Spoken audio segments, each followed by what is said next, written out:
Tiệt lệ. ta chỉ khổ gì lo nhớ tàu cho chi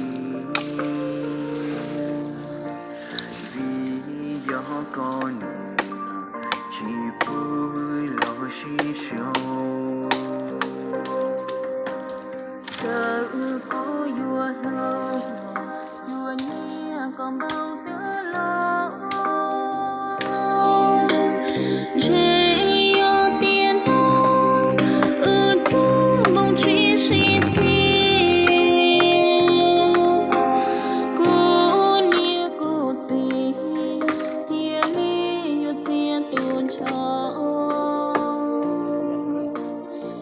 Chúng nó mà ca sao?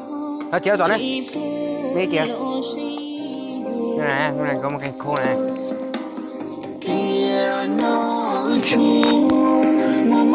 Thôi thôi, cho mà xuống nào.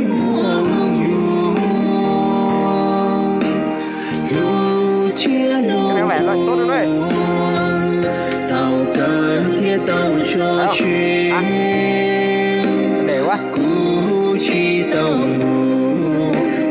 Có tu mê phía trên chỉ tao còn luôn bên nghĩa gì nhớ cho tiền nó